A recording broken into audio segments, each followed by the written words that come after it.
What is going on, pirates? It's Explorer here, and bringing you another update video for the game of Salt 2. So not only is March bringing with it nicer weather, but it's also bringing with it a new update for Salt 2, with over 20 bug fixes, as well as the introduction to new in-game mechanics and the new pirate vaults. And in today's video, we're going to break down and take a better look at exactly what is these new mechanics and these pirate vaults. And with that, I want to hear from you guys, the viewers. Let me know in the comments down below what you guys think of these new in-game mechanics. Are you excited for them? Is this something that actually adds to the overall experience of the game of Salt 2? Shout out to all my subscribers. Thank you so much for all of your guys' support, your views, your comments. I greatly appreciate it. And now with that, let's dive into today's video, shall we? Alright, so first up, we're going to take a breakdown look at the Sextant tool here, which is used for navigating within the world of Salt 2. So it used to be that you pirates would be able to pull this tool out, click the left mouse button, and it would give you your coordinates as to where you were situated within the world of Salt 2. This was used one step further to be able to help plot the different islands on your map. Now, however, when it comes to the Sextant tool, there's an extra step that you have to take in order to be able to use it to properly get your coordinates down. So pirates will have to take this thing out and aim the scope up into the sky. Depending on whether it is night or day, you'll have to aim this thing at the sun or the moon and be able to line it up to get the green circles to light up for you, and then once you push the left mouse button, you'll get your coordinates. And now just a little bit of a warning for you guys when it comes to this new mechanic for the Sextant, that it is a lot trickier when you are caught in the middle of a storm. Being able to look up to the sky and trying to find where the sun or the moon is extremely difficult.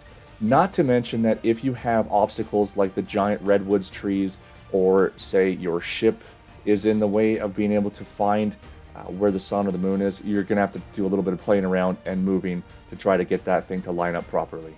Alright, so moving on to lockpicks. So lockpicks have also been given a new in-game mechanic of a little bit of a mini game now.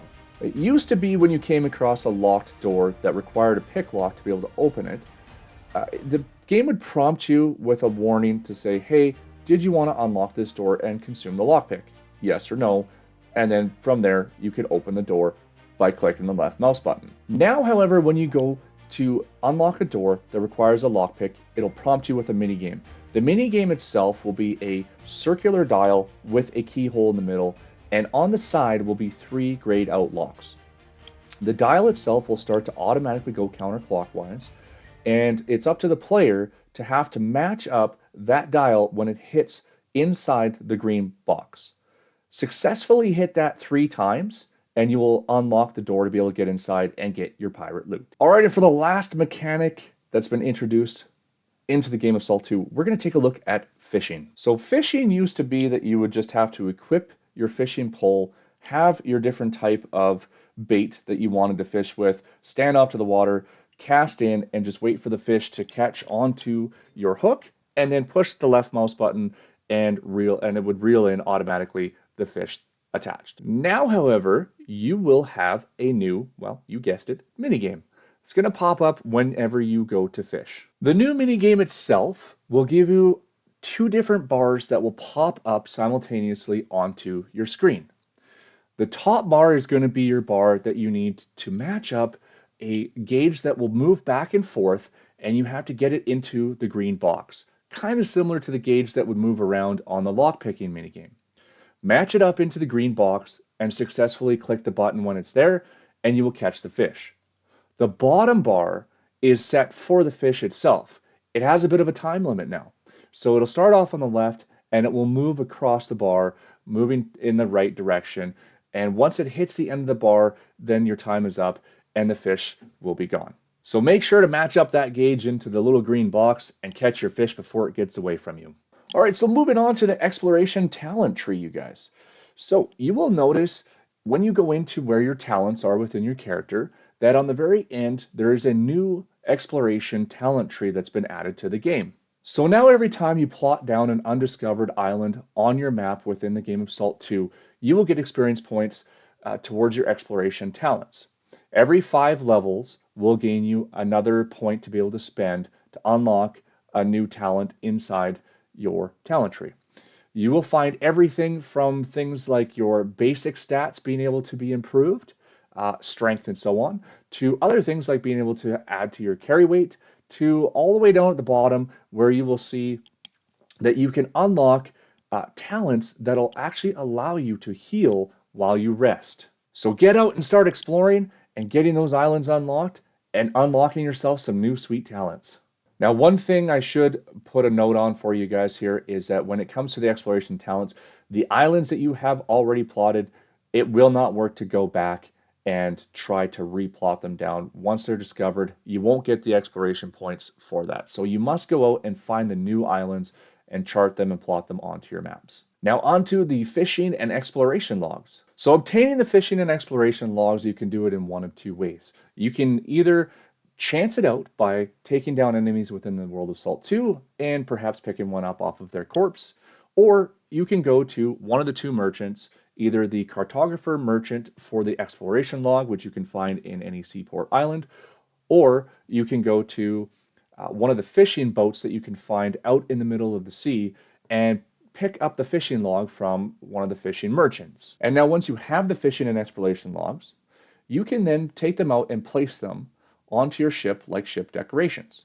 Once you've done that, you can then interact with the different books. Doing so, you'll be able to check out information on the different types of fish and the different locations that you have discovered within the game. The fishing log will give you information on the different types of fish and the different quality of them, as well as how much they're worth. And the exploration log will give you information on the different types of islands and points of interest that you've uncovered. It is worth noting, however, that you may have to go back and find a bunch of the different fish and the different islands and points of interest once you have found these.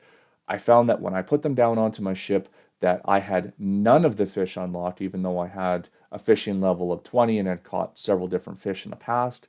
And I was missing a lot of points of interest that I had previously discovered in the game within the exploration log, and we'll have to go back and plot those down. As of now, there's 65 different types of fish to discover and 50 different exploration log locations of points of interest for you to be able to discover as well. So time to get out there and explore and fish. Fill up those books. And lastly, you guys, we are going to take a look at the newly added pirate vaults in this March update. Pirate vaults are a new type of dungeon that bring with them some new puzzles and new challenges for the pirates that are seeking a bunch of treasure.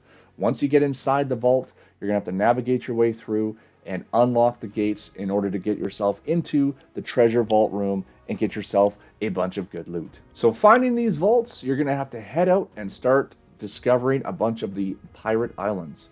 Once you do, you will notice that there is a giant lock and chains on the front of the vault door. This will indicate to you that you found the pirate vault. And in order to get into the locked vault, you will have to scour the pirate island to find the two different guards that will be wandering around. Once you do, you'll have to take them out.